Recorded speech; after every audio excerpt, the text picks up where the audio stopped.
Story 1.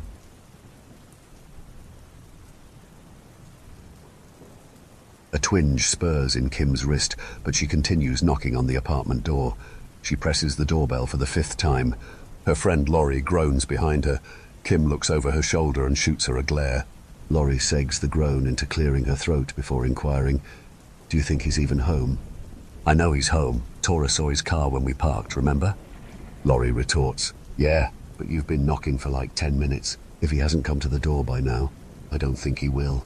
Besides, I'm hungry as fuck." "Bah." Tora piggybacks. "Me too. I didn't eat this morning." Kim shuts them down with, "Shane has food inside. You both can go crazy once he opens the door." Before she turns around and continues knocking with one hand, pulling out her phone with the other hand to call him. For the last 3 weeks, it's been radio silence from Shane. Originally, none of the girls found this weird. The election was stressful for all of them, but Shane took it particularly hard due to the prospect of losing access to his testosterone. Shane's always been reclusive, but never to such an intense degree. He entirely stopped attending his classes, and Kim has started to suspect that he hasn't even been leaving his apartment. He would always respond to Kim's invitations to go out, but he's completely quit interacting with her at all. She had to resort to weekly, "Are you alive?" texts, to which he would only answer with a thumbs-up emoji. As the phone rings, Laurie and Tora lean up against the railing alongside his porch and chat. "He probably relapsed." Tora laughs. "How do you relapse on weed?" Laurie chuckles. "He'd find a way. This is fucking ridiculous. If I knew we'd be doing this, I wouldn't have come along." Kim balls up her fist and begins striking the door with a near-violent urgency. Laurie shouts over the banging, "Kim!" She whips around. "What?" "Let's just go. He's not coming out. You're being super loud. You're gonna piss off his neighbors." Kim grits her teeth, but finally quits the knocking. She sighs as she ends her attempted call to Shane. As she turns around and takes her first step towards the girls, the door opens. Shane's eyes are puffy and red, the bags under them leaving purple-grey craters in his cheeks. Small indigo veins cutting like little rivers through the dark canyons. Once the door is open, both of his hands instantly clamp over his ears. He winces, standing partially hunched over, and his limbs, eyes and neck sporadically twitch. He squeezes his eyes shut. Kim rushes to his side. Tora and Laurie shoot off from the metal railing and surround him. The girls clamor, asking what's wrong. His fingers curl, his uncut fingernails dig through his greasy dark hair and into his scalp. He barks like a Doberman. "Come in, please, come in. It's quietest in the bathroom." Shane spins around and scrambles back inside. The girls all exchange concerned glances, but follow him in. His agonized snarls echo through the dirty apartment as he tears through the living room and barrels down the narrow hallway leading to the bathroom. He hip-checks the edge of the couch and slams hard into the wall when he can't hit the turn in time. He's unfazed and scampers on. Kim lunges forward to follow him, but is stopped by Laurie's firm grip around the curve of her arm, pulling her backwards. "Oh, hell no! Let's go!" Tora turns on her heels and begins to head out with them. Kim yanks her arm out of Laurie's grasp. Kim cries out, "Come on, we need to help him." "Are you serious? What the hell are we gonna do? He's having a psychotic break. Let's go, we can call an ambulance or something." Kim darts down the hallway and throws the bathroom door open. Laurie growls, but trudges with Tora behind her. Shane is curled up in a ball, leaning himself upright against the sink cabinets. Blood trickles from his nose, but he either doesn't notice or doesn't care. He looks up at Kim with tearful hazel eyes and asks, "Can you hear them?" Kim crouches down, getting on her knees so she can look Shane in his eyes. Laurie and Tora stand in the doorway, looking down at the two of them on the floor. Kim cradles Shane's face in her 2 hands as she assures him, "There's no noise." "What are you hearing?" Shane borderline screams in exasperation, "The grass!" Kim frowns. "What?" Tora giggles. Laurie grumbles, "Dude, what are you on?" Shane begs, "Close the door. I can barely hear myself think. Please." The girls ease themselves into the cramped bathroom and wait for Shane to calm himself down. He asks Tora to turn the fan on. Somehow this white noise and the airflow helps soothe him. They all sit crisscross on the tile floors across from each other as Shane explains what's been going on. It started abruptly one morning, nearly a month ago. His eyes opened and he could hear voices in his head. Not just one, not two, not 10. Shane could hear millions of muffled voices speaking over one another. Shane could recount some sporadic times in his life where he had heard voices in his head which gave him clear instructions to harm himself in the most convenient way he could. Somehow, this was worse. He tried to wait it out. The voices didn't stop. The amorphous drone of constant noise never let up for even a second.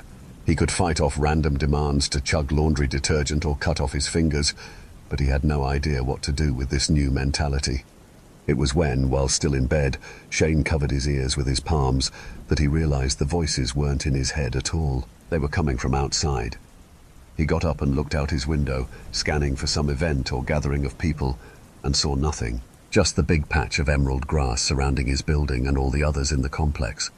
Shane stuffed cotton balls in his ears before he ventured outdoors. The ceaseless chatter swells as soon as he opens the door.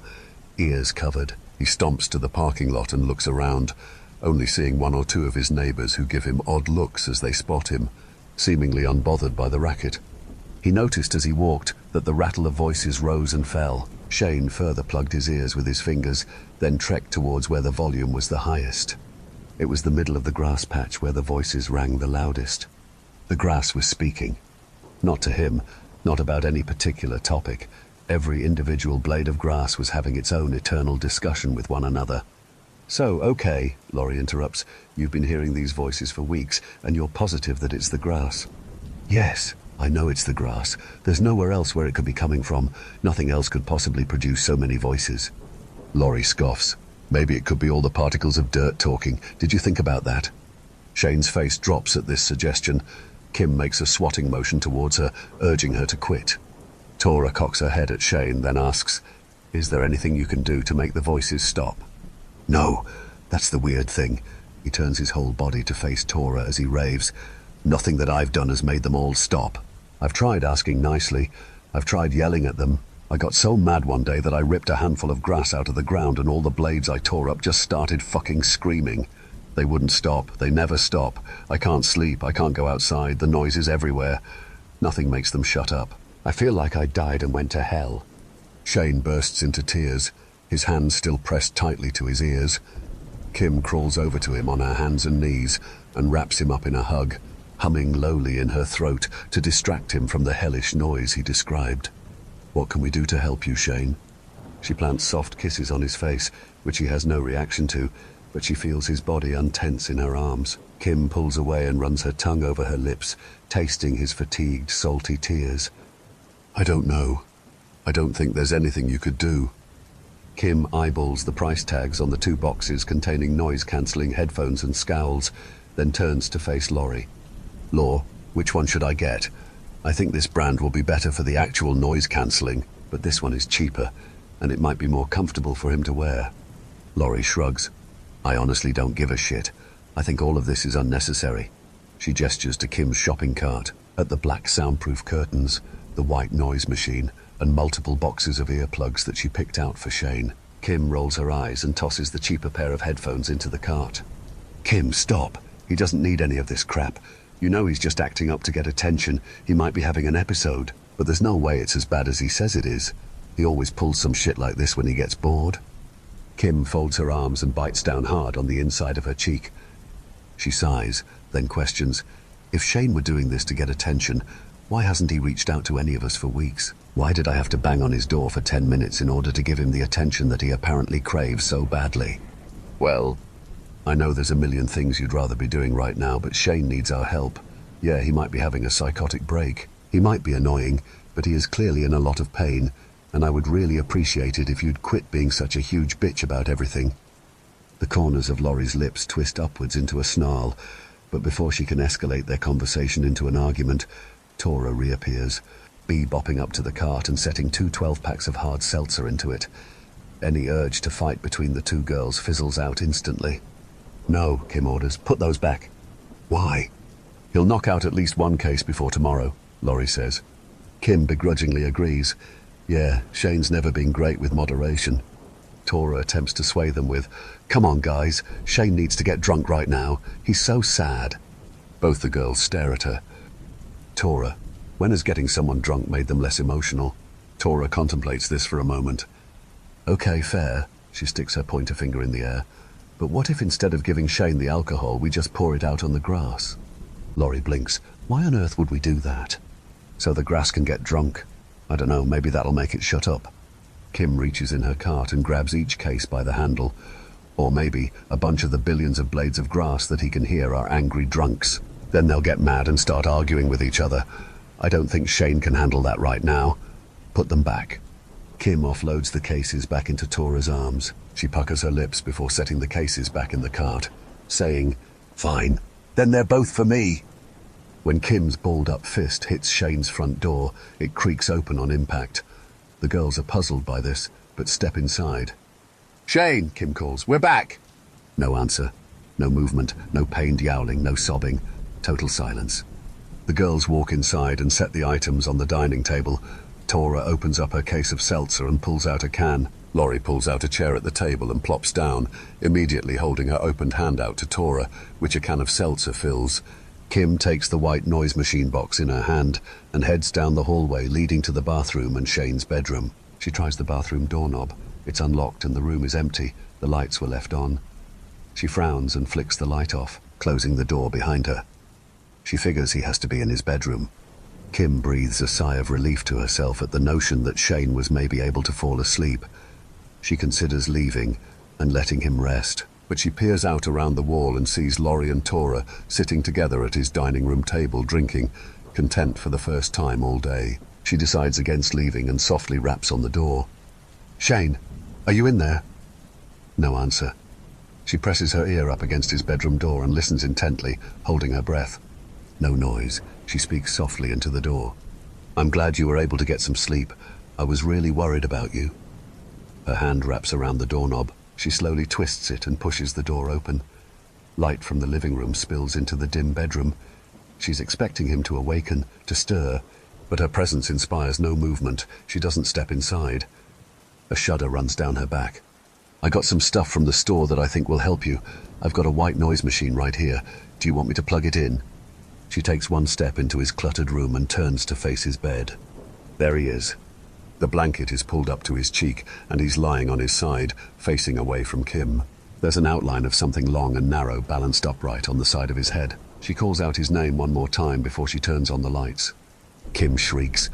Both of her hands shoot up over her mouth, dropping the machine as tears stream down her cheeks. "Kim!" The chairs in the dining area squeal against the wooden floor before both girls scramble to the bedroom. Laurie gets there first, poking her head in the doorway and whinging, "Oh my God." The wooden handle of an ice pick sticks up out of his ear. An eruption of blood spills out, drenching his head, his pillows and blanket. The silver part where the blade meets the handle is lodged completely inside his ear. He drove it all the way in. His dark hair is caked with blood. Kim's shaking hand instinctively reaches out to the ice pick, but her fingers curl back.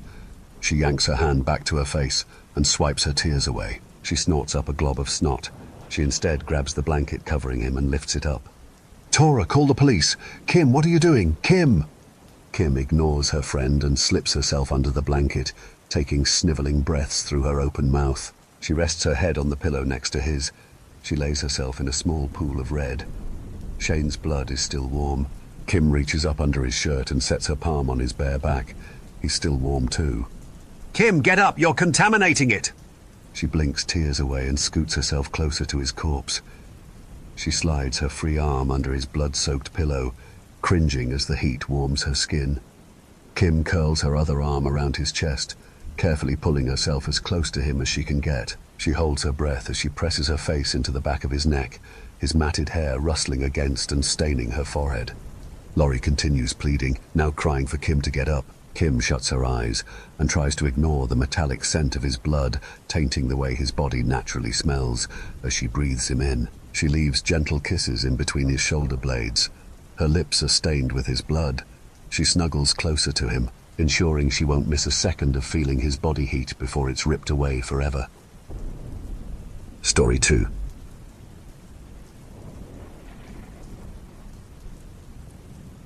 Plain and dull people drearily board the plane, sleepily shuffling one after another in unison.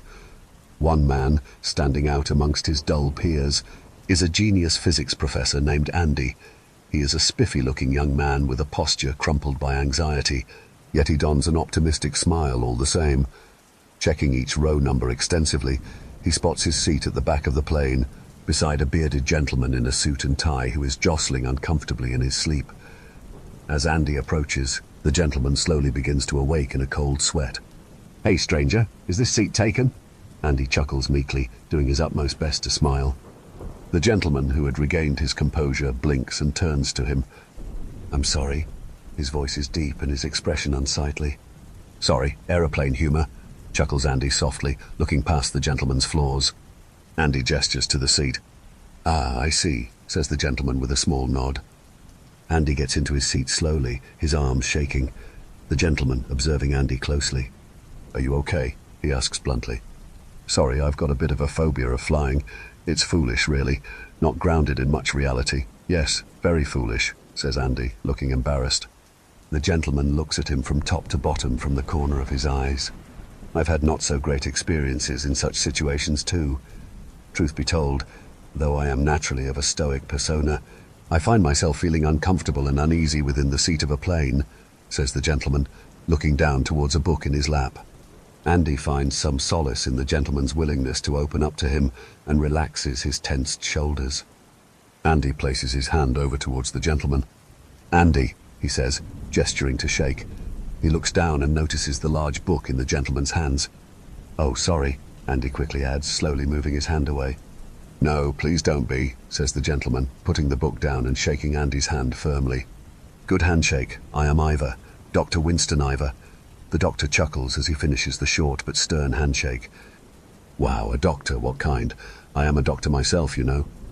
"Metaphysics," says the doctor with a twinge of embarrassment. He was ready to be labelled a fool. "The concept of spirits, other worlds, things that both do and do not exist in different planes of reality." "Fascinating. I myself study physics too." "Ah, I suppose you'd find the study of conceptual physics rather fruitless then." "Quite the opposite. I think it's amazing to think of concepts unable to be quantified. Why?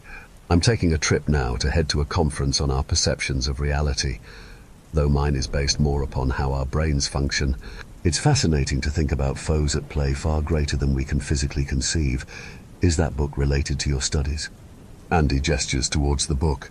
His enigmatic excitement is infectious. The doctor smiles. Yes it is. I was just on a particularly interesting chapter of a topic I've been studying as of late. Do you have dreams?"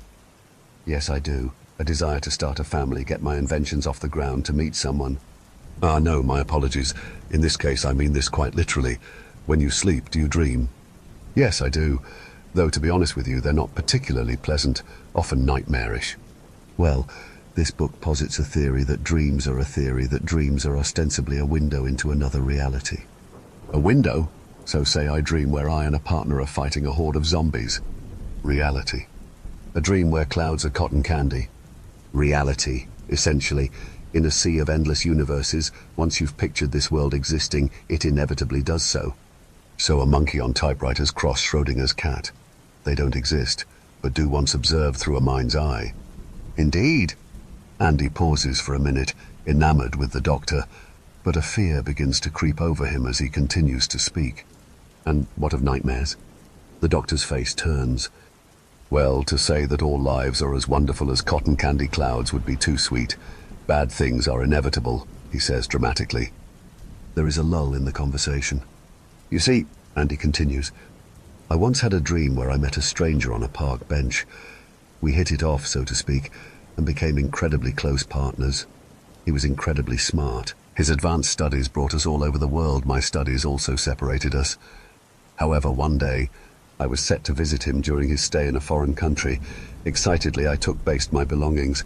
Later, I took my seat. Finally, the plane took off, but it never landed. An accident of some kind. I recall nothing more, but the fear is stuck within me deeply." Andy turns to the doctor. "Such is my fear of planes," he shrugs with feigned apathy. Andy looks lost, his hands shaking. The doctor selfishly places his hand on top of Andy's. "But that is not to say all tales are tragic. I myself have had many dreams of being engaged with a terrific person.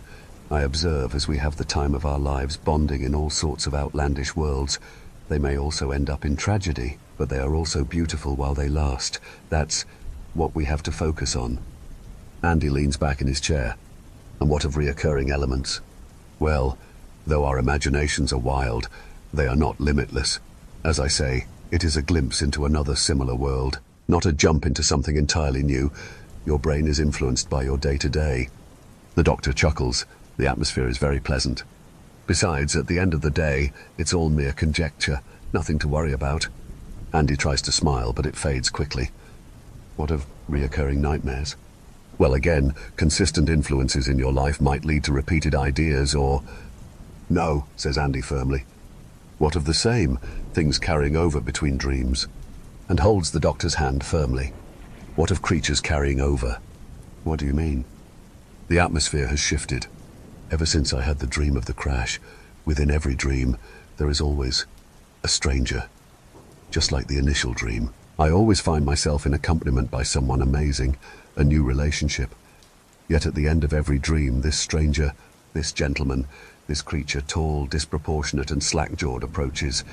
He has a hollow face, a face which caves in upon itself like a whirlpool, its elements distorted, twisted. This stranger's skin is bleached white, with elongated hands and distorted nails. He reaches toward me. Every night, I recoil in fear, yet he pursues, and just as he is about to grasp me, I awake. Bah! It cannot be the same creature, laughs the doctor in disbelief. But it is. Andy trails off as he looks into the distance. I don't know how I know it, but it is.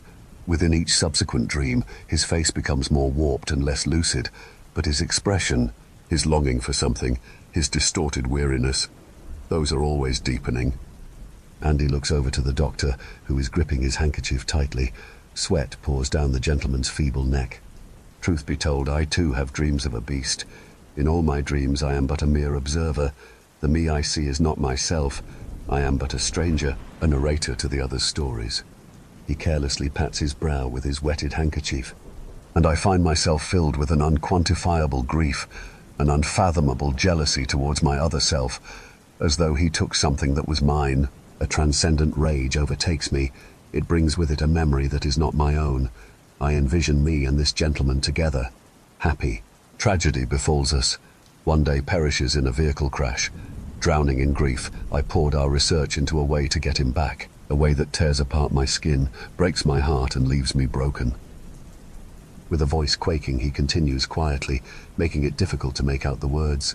A way of suffering and pain, a way to invade another person's life, a way to tear them apart with my bare hands, shattering their relationship, inserting myself. Even when I'm awake, I can still envision it, broken bone upon my fingers. His voice quivers, and his arms shake. The other passengers are unconscious. The two lean in closer, trying to hide their voices. It does not work. I found a way to open the window. A low groan overtakes the cabin, the lights dim. What scares me most, however, is that before you woke me from my slumber, I was in the midst of the same dream. I was watching from the corner. I observed with heated rage my partner and another engaging in conversation. Riveted by each other, they discussed fears, purpose, and dreams. They held each other's hands. They were locked in each other's eyes. And finally, they discussed the stranger, watching them from the corner of the plane. Slowly, the two men, whose eyes have met with understanding, turn their heads. Stricken with deep fear, they look, with horror, upon me. I am witnessed. I relax my shoulders and my hands reach to the ground. I drag them along the cabinet. They recoil in fear as I lose all inhibition and approach, one labored step at a time. Radioactive apathy corrodes the unconscious passengers as I pass them by. I cannot help but groan.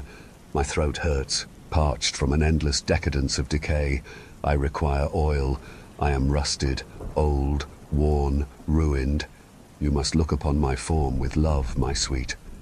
Finally, I stop, stating upon these men. Why do you look at me like that? It's me. Do you not recognize me? I reach towards him, to hold him, to caress him. The other places his hands in front of him. This foolish doctor. You do not know him like I do. You are a mere stranger. Another outsider trying to ruin my relationship. I grab the doctor, lifting him high into the air. The cabin lights flicker. Andy punches and pushes against me, but my stature does not change. I look up at this man, turning blue and purple. I look down upon Andy. His tears stream across his red face. It's too late for us now. You clearly do not see me for who I truly am. I am good. You are wrong. But you will see. One day, in another time, you will see. I tighten my grip. I feel the bone break. In a cold sweat, I awake. I'm on a bus. Yes, that's right. I'm traveling to a conference. I pull out my handkerchief and dab my brow. I must find my balance. To be lost in fantasy is not proper. I compose myself. A man approaches me. "Hey, is this seat taken?" he asks shyly. I look up towards this kindly man, but I stop in my tracks as I see, behind his shoulder, a lanky beast with melted features, outstretched arms and a broken neck. A stranger. Story 3.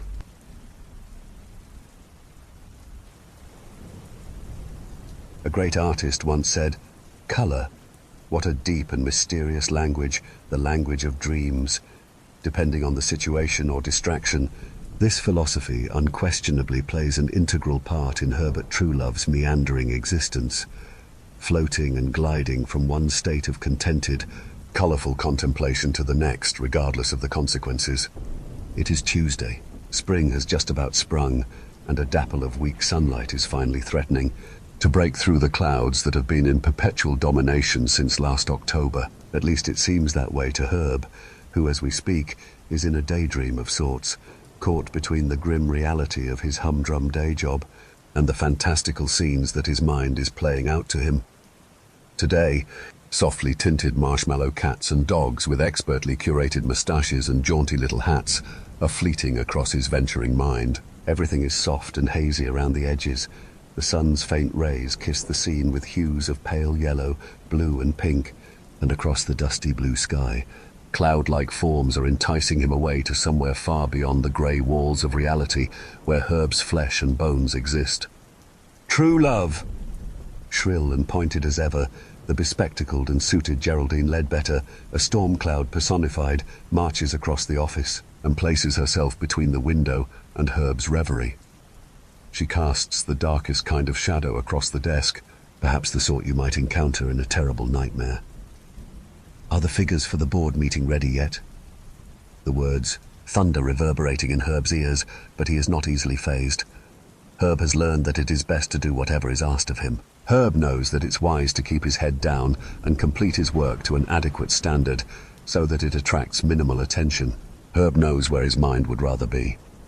The mustachioed marshmallow cats and dogs saunter away towards the rapidly greying clouds, and Herb, rubbing his eyes, waggles the grey plastic mouse to motion his laptop back into life.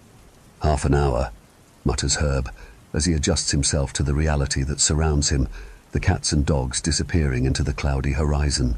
His tired eyes flicker across the incomplete spreadsheet that occupies the screen. Conditional formatting highlights the cells that need to be completed in a garish bright yellow. As Herb knows from bitter experience, the department heads are notoriously tardy in submitting their month-end figures, and this month is no exception. And that will include the projections for the second quarter. The dark outline of Geraldine Ledbetter demands rather than questions. Of course. Around the edge of Geraldine's heavy form, Herb can see a butterfly hovering outside the window, its golden-tipped wings unusually early for the time of year, but splendid all the same as it flutters in the mid-morning light. "On my desk by 11 sharp, then." Then Geraldine, engulfed within her ominous cloud, rumbles back through the office and is gone. The light resumes its place on Herb's desk, and his pupils contract for a moment. As he refocuses, he watches the butterfly as it continues to dance outside the window, coaxing and tantalizing, almost coquettishly if a butterfly could assume such a demeanor. "Hey, Herb, look at me." Herb runs his hand over his chin, catching the patch of stubble that he's missed during this morning's shave. The empty yellow cells blink at him. Herb is no fool, of course. He is something of a spreadsheet genius, and all the projections, graphs and charts will update automatically as soon as he inputs the missing figures. He turns his attention away from the butterfly for a moment and flicks to his emails. Nothing. 5 department heads have still not submitted their figures. Herb detests having to chase them.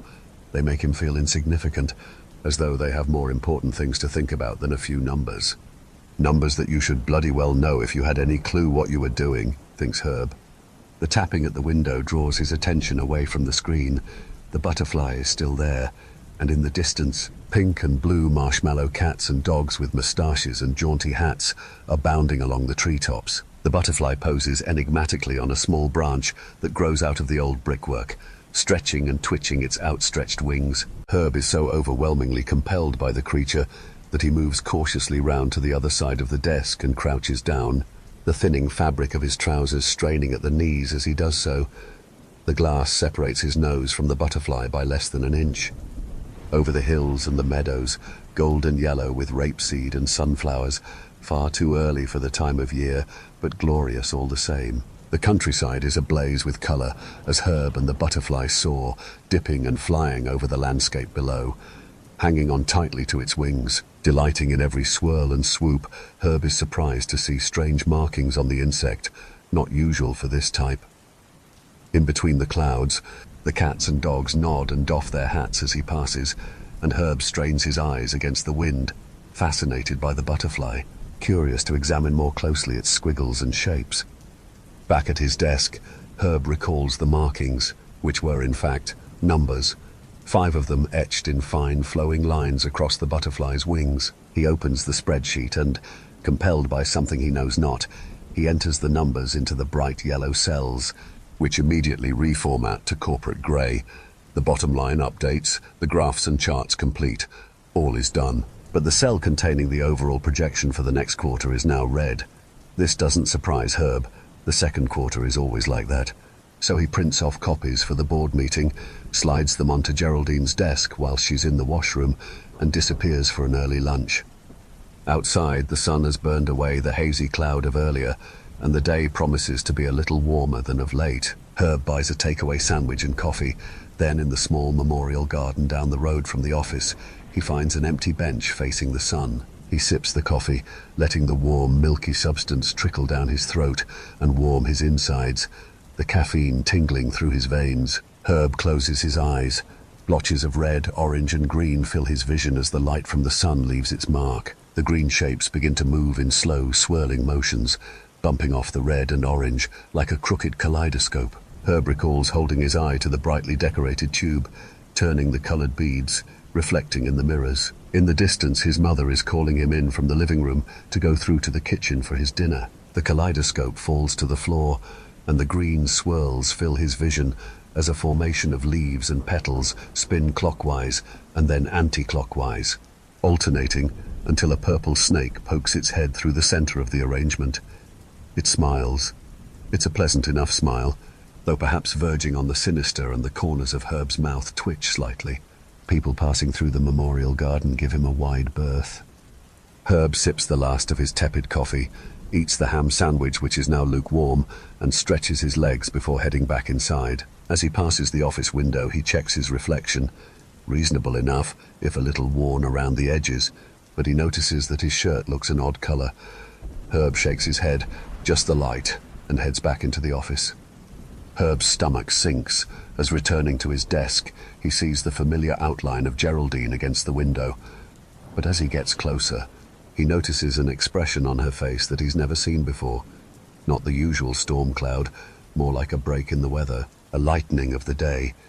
There's a faint flush of colour to her cheeks, a softening of her usually harsh and critical eyes. Her blouse, usually a nondescript department store shade of greyish beige, now seems to emit a slight hint of pink. Not bright enough to be obvious, but just enough to make Herb look twice. "The board meeting went well," she says. "The projections were in line with expectations. Good work, true love." Herb nods, not sure how to respond. She has never called his work good before, ever.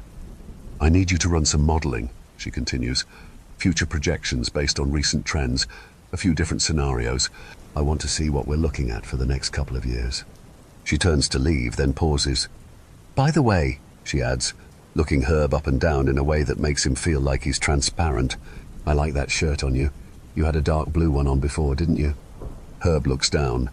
His shirt seems pale and washed out, and he's not entirely sure what colour it had been earlier, his morning routine being somewhat chaotic. The first shirt out of the wardrobe usually suffices. Herb sits at his desk. For a moment he glances towards the window as temptation draws him to contemplate for just a little while. But Geraldine's demeanour has startled him, setting him off balance. For the first time since starting with the firm, he feels compelled to produce what she wants as accurately and as promptly as he can. Herb exhales slowly and turns to the spreadsheet. Numbers and formulas are a place of comfort and security for him, and he begins to plan out the equations and tables of data that he needs. Everything is mapping into the right place. No errors flash, but his mind is slowly drifting. The warmth of the sun still lingers on his face. The coffee tingles in his bloodstream, and Herb's fingers hover over the keys. The marshmallow cats and dogs have returned, their sugary bodies bound across a soft, undulating pastel landscape, their hats perched askew at gravity-defying angles. Herb watches the beautiful hues of the world around them, gentle, like childhood dreams. He smiles as they swirl and leap, admiring their peculiar hats and moustaches. Then there's a flicker, and something deeper in his mind stirs. Herb snaps back to the screen. The formatting is wrong. Purple cells. They hadn't been there before. He hadn't formatted them that way. Herb was sure of that. The empty spaces within them pulse ever so slightly, and Herb's stomach tightens as he recalls the numbers on the golden-tipped butterfly. The snake was purple. He tries to remember the patterns. Had there been numbers? Herb leans back in his chair and closes his eyes, trying to recall, attempting to re-summon the lunchtime dream. The marshmallow creatures appear again, bounding across rolling, gentle pistachio fields, warm, comforting, inviting. But that's not what he needs right now. The snake had been different. It had coiled through a spiral of violet and deep shades of green, its smile knowing, its movements slow and deliberate. Herb pushes deeper into the memory, searching for it, feeling the gentle marshmallow dreams resisting, as if trying to keep him away. Then he finds it. The kaleidoscope returns. "Your dinner's ready, Herbert." But the snake slithers from the swirling pattern of leaves, its scales shimmering in purple hues. And there they are, the numbers, etched in golden ink along its back, shifting and twisting as the creature moves. Herb returns to his desk with a jolt. His fingers move quickly before his waking mind erases what he's just seen, and with shaking hands, he enters the snake's numbers into the spreadsheet. The model updates, the figures align. Herb's heart thumps in his chest. The purple cells have turned grey, but he doesn't know what the new snake-derived data means. But when he prints the pages and places them on Geraldine's desk, she looks at him with something close to admiration. "Interesting," she murmurs. Geraldine chews her freshly painted lips as her eyes move across the sheets. "This changes things. Leave this with me, true love." Then a pause as she adjusts the chain of magenta beads that seem to have appeared around her neck. "Thank you." Later in the week, we find Herb reflecting on the events of the last couple of days. He's continually surprised and a little bewildered at the changes he sees in Geraldine's persona, gaining subtle hints of color in both her wardrobe and her demeanor. With every financial forecast or model that she requests, amidst wild daytime dreams and flickering spreadsheets, Herb delivers the goods. He knows he's making a good impression, but his daytime reveries are changing, showing him things he's never seen before, and he isn't sure how he feels about that. The faded and worn knees of his trousers have thinned further, now nearly transparent, and when he catches his reflection in the washroom mirror, the patchy stubble on his chin seems to be developing a rather grey tinge. Herb's comforting daydreams, full of soft and gentle color, seem to come less readily, and the pink and blue creatures keep on vanishing over the darkened horizon. The spring that threatened to flourish just days earlier has retreated back into winter, and a bitter easterly wind whips around every building and street corner. Today it is Friday, and Geraldine wants the latest figures to review over the weekend. As ever, Herb is on point to deliver. It seems to him that the department heads have faded into obscurity. They approve the files that Herb emails to them without a second glance, and Geraldine continues to be enthralled, enchanted almost, by the tables and charts that Herb sets on her desk at every demand. This morning, Geraldine's blouse is a vibrant cornflower blue, her smile brighter, her voice lighter. She calls Herb into her office. "Herb," she smiles. "Did she just call me Herb? The board members have noticed your work. They want you to take on some more experimental forecasting." Herb's eyes drift past Geraldine's shoulder.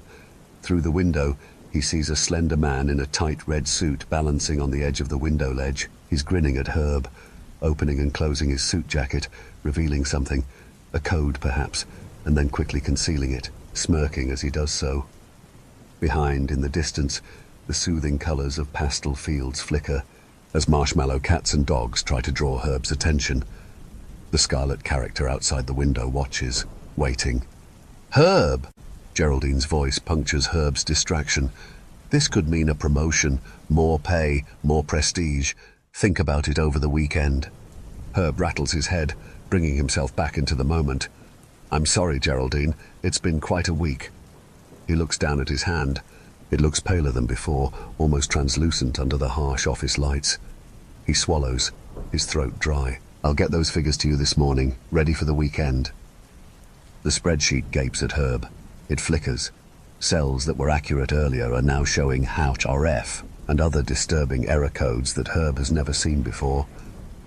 Other cells are suddenly formatted in red, their borders animated, serpents slithering around each red cell. Herb looks out of the window across the grey sky, where trees bend and sway in the wind, and litter from the street blows up in gusts. The red-suited man peeps impishly around the corner of the window, just enough that Herb sees his menacing grin.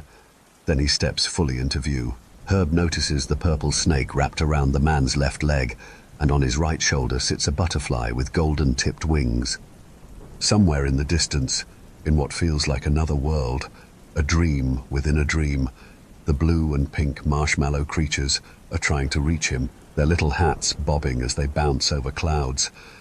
But the scarlet presence is looming closer, toying with the buttons on his red jacket. "Open or closed?" it mouths through the glass. The butterfly flaps and the snake slithers, its purple scales gleaming, waiting for Herb to notice the fresh set of numbers along its back. As Herb closes his eyes, he finds himself at an unfamiliar crossroads. One path stretches away in soft, gentle hues. It feels familiar and safe. He can see the marshmallow creatures playing in the distance, their hats bobbing as they bound through a pastel-tinted world of sunlit clouds. They wag their tails, tweak their moustaches, urging him to join them, but they are fading, their edges blurring. In the opposite direction, shadows twist into deeper, richer colors: purple, red, gold. The air sparks with energy that Herb can't see, and the red-suited man stands, waiting, his smirk widening as he temptingly holds his jacket open, revealing an array of numbers and equations. Herb rubs his eyes, looks again in each direction. Herb is compelled by something unfathomable, but he thinks he understands. At his desk, Herb works feverishly, head down. He is focused on completing the spreadsheet for Geraldine. By lunchtime, he has succeeded in his task. Geraldine is happy. She pats the papers on her desk fondly like a favorite pet. She'll look at them over the weekend, she tells Herb. She trusts him to have done a good job. We rejoin Herb at Truelove the following morning. It is Saturday. His tousled head emerges from beneath the bedclothes, and he greets the weekend with a yawn, blinking at the light creeping between the gap in his thin bedroom curtains. He has slept well, remarkably well, in fact. It has been the best night's sleep Herb has had in a very long time. Story 4.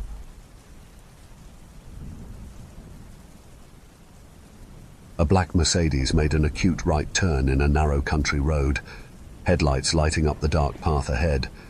It was late February, but still, the sun sank into the horizon before 5 this evening. Moreover, today it felt like there was barely any sunlight the whole day.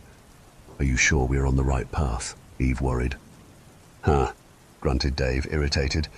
This was the 5th time she had asked this question, and to be truthful, he was not sure. The GPS had been taking them in circles, and this godforsaken inn was nowhere to be found. "I don't know where this street is, and I'm losing my patience." "Ma."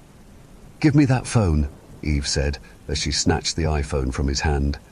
Both were on the edge as this street had been eluding them for the past hour. They both were tired, hungry, and a little creeped out. The drive to this little town was fine, but for the last hour, the houses disappeared. The lights were non-existent, and what felt like eternity, they had been on this very narrow country road with no road signs or any sign of life. Eve looked through the map, and it looked like this inn was on an unpaved road with no name. "Who builds an inn on an unnamed road?" Eve said angrily. "How did you book this place?" "I didn't. My friend Tom booked it for us," Dave said as he clearly regretted that decision. "Why here? Why this town?" Eve asked, irritated, looking at Dave, whose eyes were glued to the street in front of him. He said this was the closest town. Eve, who was now thoroughly annoyed, tried to zoom into the map to see if there was any connection to this unpaved road, but the Vodafone network was so patchy in this area that the map wouldn't load properly. "Stupid network," she hissed.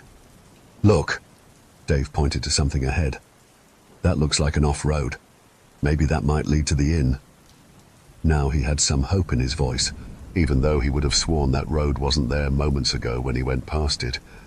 The unpaved road was extremely rough, and this front-wheel-driven Mercedes was not suited for this kind of road. He constantly heard bumps on the underside of the car, which visibly made him wince. "What the hell is that?" Eve almost whispered as a dark, looming structure came into view. There were no lights, but on top of a small hill, they could see a massive silhouette against the dark sky. Dave, who didn't dare to stop, slowed down enough to see it was some kind of medieval-looking keep. It was completely drenched in darkness, and the front LED lights from the car showed an unpleasant, disheveled-looking building which almost looked rotted. "That is just creepy," Eve muttered, and Dave nodded. The road swung around this hill, so the keep was in complete view through the passenger side window, and as if mesmerized, Eve was not able to take her eyes off it. Even though it was pitch black, she swore she saw a flicker of dancing light from the keep. She thought the hyperglycemia was getting to her head.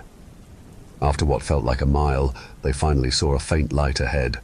The light grew bigger as they approached, and sure enough, it was the inn they were looking for, the Hollow Inn. "Thank God," Dave said out loud as he pulled in front of the inn. "Let's go and check in first. Then I will come back for our bags," Dave said, looking at Eve, and she agreed. As they both entered, they were greeted with silence. There was no one behind the bar. Dave looked around and saw empty tables and chairs, and the whole place looked like it was lit by a single chandelier above the bar, which was not bright enough to reach all the corners. "Hello?" Dave called out. There was no answer. They only heard a whistling sound from the front door, which was not completely shut behind them. It brought in a cold draft, which made Eve go back and shut the door. It closed with a loud thud, which startled them both. "We both need a little rest," Dave reassured her. "It's been a long day." Eve nodded, but something about this whole place didn't sit right with her, and she was concerned whether she would get any shut-eye tonight in this strange place. "Can I help you?" A deep voice growled behind them, and it made them jump for the second time. A short man stood behind the bar, barely 5 feet tall, looked at them both with unblinking green eyes. His face was fully covered with a dark grey beard, and the attire didn't belong to this century. "We have a booking for tonight under the name Marshall," Dave said, a bit shaken.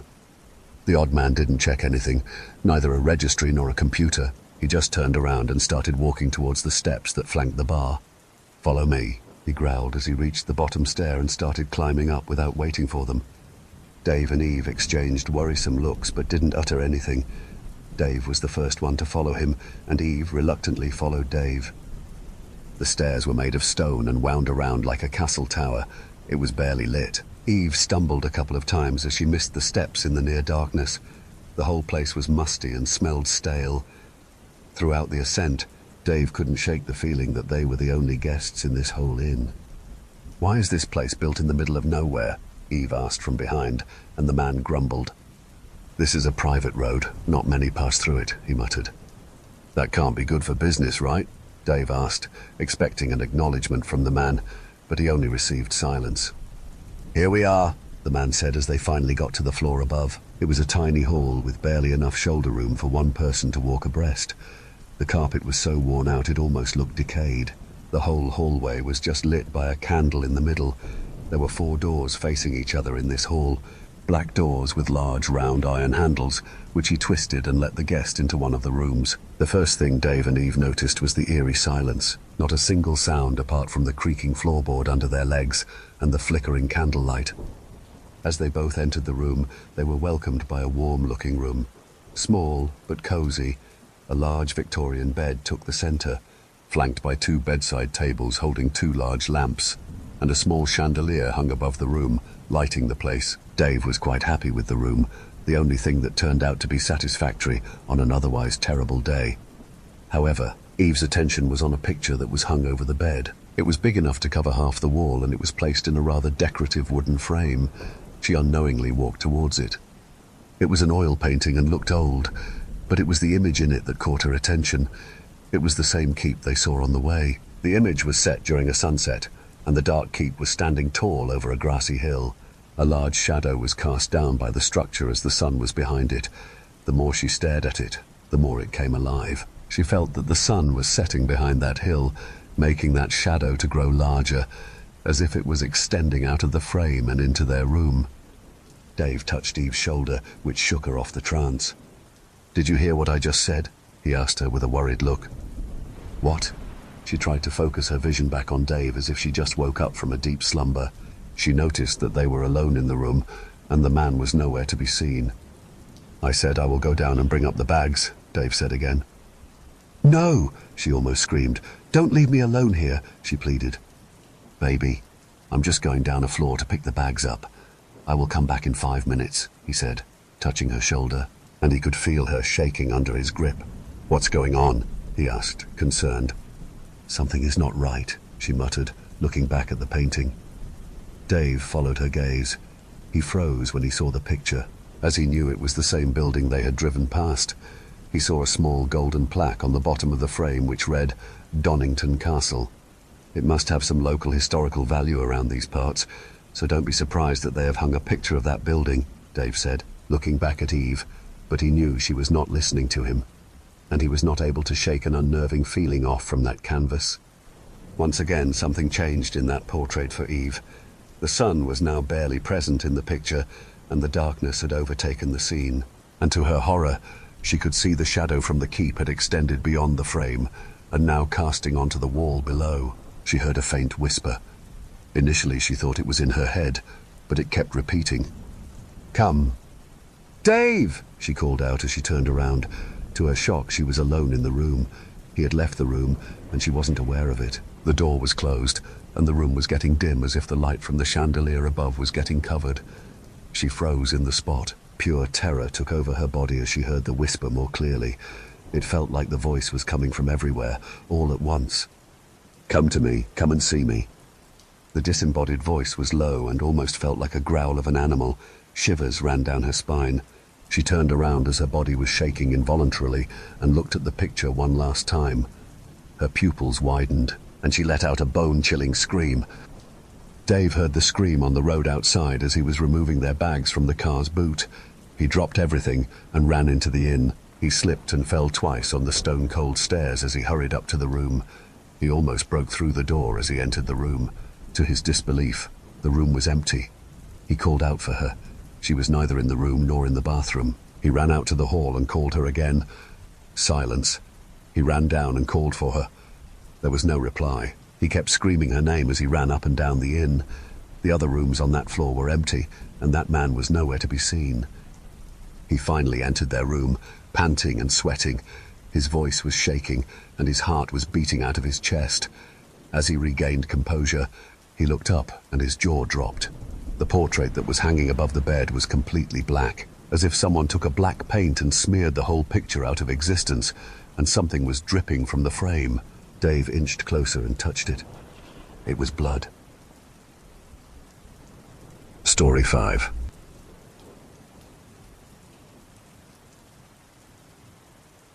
The headlights of Frank's battered Ford F-150 picked out a lonely shape, trudging along the shoulder of the highway. Their head hung low, so the only detail Frank made out was the olive-drab army surplus jacket flapping in the rising wind. Thunder rumbled and rolled overhead, and the occasional lightning flash foretold a storm blowing in. It was 10 miles to town with nothing but bush and rock cuts for company. Frank had a strict no-riders policy since that punk-ass kid had pulled a knife on him and taken his wallet back in '07. When he told the story, he always added that the kid's eyes were redder than an Injun's ass and that he must have been high on them oxy condoms. Still, the stranger had the shambling gait and lowered head that told the world he'd had a bad day and resigned himself to it not getting better. Perhaps it was the way his boots kicked up dust, or maybe it was the fact that he hadn't bothered to turn around. Hell, he hadn't even stuck his thumb out in a half-assed attempt to hitch a ride. A slash of lightning lit the sky, and a few fat raindrops smacked into the windshield. Frank looked at the faded picture of his wife, Abby, tucked into the sun visor. If she weren't off visiting her sister in Timmins, she would chide him about doing the Christian thing. They'd have been together for 50 years next month, and he still loved her as much as the first time he saw her at the Blueberry Festival. She was wearing a yellow sundress and smile that could light up most of Bell Park. Frank shook his head and flipped the blinker on. "You're a goddamned idiot, Frank."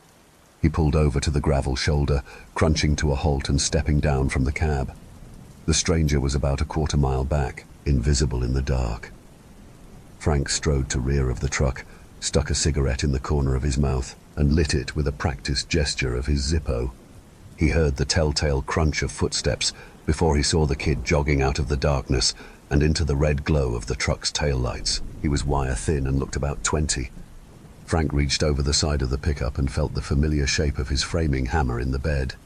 "Thanks, mister," the boy offered a hesitant grin. "I thought I was going to have to walk my tired ass all the way back to town." "Yep," Frank spit into the dirt, "and you might still." He cocked an appraising eye over the young man. "You ain't no dope fiend, are you? Wouldn't rob an old man who's trying to do you a good turn." "No, sir." The boy fumbled in his pockets. "I can even pay you for your trouble if that's what you want. I haven't got much money on me." Frank waved his hand. "Put your money away, son. I just want to make sure you ain't going to cut my throat when we get a ways down the highway." He pulled his hand out of the bed of the pickup and stuck it out. "Name's Frank." This time the boy's face lit when he smiled. He grasped Frank's hand. "Jody." Frank nodded at him. "Well, Jody, let's get going before we both get soaked and you can tell me how in the hell you ended up stranded in the middle of nowhere on a night like this." Jody moved to the passenger side of the pickup and pulled open the door. Frank glanced at him when the overhead light came on. "You okay, son? Looks like you've been rode hard and put away wet." Frank noted the mud spattered on the army surplus jacket and jeans. There was a large tear in the arm of the jacket. Blood oozed from scraped palms. "Had a problem with my Kawasaki. Blew a tire on my way to see my girl in Hagar and ended up off the road." Jody winced and shifted his position. Frank pulled out onto the highway. "Damn lucky you walked away from that." He nodded at the landscape through the windshield. "Ain't nothing but rock cuts and big old maples to hit out here. Damn Jap motorcycle ain't no match for that." Jody rapped the side of his head. "But I got a rock-hard Northern Ontario head." He grinned and Frank laughed, coughing smoke. 20 miles to Hagar or 10 miles back to town." He sighed. "Would have been walking all night again." "I didn't see no bike. Where'd you have the blowout?" "Not real sure. It was too dark for me to tell. I was past the place that sells moccasins in the summer." He looked out the passenger side window. "Haven't seen anyone in a long while, and the few I did see just kept going like I wasn't even there." "Can't say I blame them." Frank gestured to the side of the road. "Ain't many would pick someone up anymore. Damn world is going to hell in a handbasket. What with all them dope fiends and bikers." Frank paused. "No offense." "None taken. I'm no druggie or biker." Jody laughed. "I drive a Kawasaki, for God's sake." Time was. Folks could trust each other. Sure, we had some bad eggs, but nowadays I swear most people gone batshit crazy. Watching the news makes me lose my faith in humanity on a nightly basis. There's some of us that are pretty normal. "Yeah, and you seem to be nice enough. Polite, even." Frank lit another cigarette and let out a long plume of smoke. "What say we get you back home so you can call your girl?" Rain began to spatter the windshield in earnest. Frank flipped the wipers on, and Jody shifted uneasily in his seat as another low rumble came in from the east. "So, what's your girl doing, Hager?" "Bob's a waitress at Evil Eye Jack's." Frank cocked an eyebrow. "The biker bar on the highway." "It isn't that bad, really. Half are pot-bellied, middle-aged guys with ponytails acting like teenagers. They have a few beers and brag about stuff they haven't done with girls they've never met." Frank laughed. "Don't sound that much different than the boys down at the Legion. Still, I wouldn't want my Abby to work in a place like that." Frank tapped the photo on the visor. "She used to be a nurse before she retired." Jody glanced at the photo. "Nice-looking lady. Been married long?" 50 years next month." Frank smiled. "I'm surprising her with a trip to New York City. Been promising since forever that I'd take her to one of them Broadway shows." "Really? A Broadway show? You don't seem to be the bright lights and big city type." Jody smirked. "No offense." Frank laughed. "No, you're right. I'd rather stick my arm in a thresher than sit through one of them damn song and dance shows or, God forbid, get dragged to an antique show." "Bah." "I hear you. At least Abby doesn't drag you to craft shows." I swear to God my balls shrivel every time I see a folk art painting. Ain't it amazing what we'll do for our women? Frank laughed. Yeah, it's impossible to explain what you'll do for someone you're in love with. Jody peered up the road through the worsening storm. I wish I'd gotten to see her. A powerful gust of wind tore across the road and torrents of rain whipped against the windshield. The wipers thwacked back and forth in a vain attempt to keep up with the sheets of rain. Frank slowed as he passed a road sign indicating a curve ahead. Damn, it sure is coming down out there. He squinted at the blur of road through the windshield. Jody shuddered. It isn't your fault, Frank. What? What do you mean? Frank glanced over to the passenger seat. It was empty. Frank looked up from the empty seat to see a motorcycle in the road ahead. Its rear tire was shredded, and the rider was attempting to push it to the side of the road. Frank slewed left, attempting to swerve around the bike, but the rain-slick road transformed his swerve into a sidelong skid. Just before the impact that sent the rider 20 yards into a rock abutment, Frank had a flash of mud-spattered jeans and an olive-drab coat with a rip in it. Jody looked up at the last moment, his eyes filled with tired resignation. The truck rolled off the side of the highway and crashed headlong into an old maple tree. Rain pattered down. The steady tick of the cooling engine marked the passage of time. The radio was stuck on an all-night gospel music station, Johnny Cash booming out of the speakers. Frank fell out of the truck and collapsed on the wet grass. He pushed himself to his hands and knees and vomited. He crawled painfully toward the embankment. He paused, took a deep breath and pushed himself to his feet. He cried out when he stood, but his need to get to the top outweighed his pain. He had to help the boy. He began to pull himself up the hill, panic rising in his chest. A lone figure in olive drab stood at the top waiting for him. Jesus, boy, are you okay? I thought for sure. He reconsidered the rest of the sentence and clambered out of the ditch. He just stood and stared, breathing heavily. Good to see you, Frank. Good to see anything. Thought we was both goners. It wasn't your fault. Frank shook his head. Damn rain. Road was as slick as ice. I should have replaced them damn tires last year. Frank looked around. Where's your bike? It's been gone a while. Think about it. Haven't you noticed it's daytime now? Frank's brow furrowed. What do you mean, a while? How long was I out? Jody took Frank by the shoulders and gently turned him toward the ditch. The truck was gone, and a cross had taken its place. Withered flowers and faded pictures attested to the age of the monument. A woman stood by the cross, placing fresh flowers at its base. Frank's knees unhinged and he sank to the ground. It's Abby. He tried to stand but couldn't. Abby, I'm here. She can't hear you. Jody grabbed Frank's hand and helped him to his feet. What in the blue blazes are you talking about? This is the first time you've gotten out of the truck. Usually you just start the trip over again. Frank looked up in confusion. What do you mean? It's been 3 years since the accident. We've been out here every night. We never left. Hell's bells, boy, what's going on here? Is this some sort of trick? Frank rose, looked at the cross, and then at Abby. She was standing in silent vigil at the cross, gently stroking the faded picture of Frank. Jody followed. It's no trick. We've been here for 3 years riding in that damn truck night after night. Jody's eyes softened. But you can let go so that she can move on with her life. You don't want her to be hurting every day, do you? Frank's shoulders slumped. Of course not. I wouldn't do anything to hurt her. Jody threw his arm across Frank's shoulders. Well then, let's move on. No more stormy nights. Frank stepped onto the road and started walking towards town.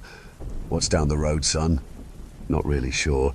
Pretty sure there aren't any craft shows or Broadway productions, though.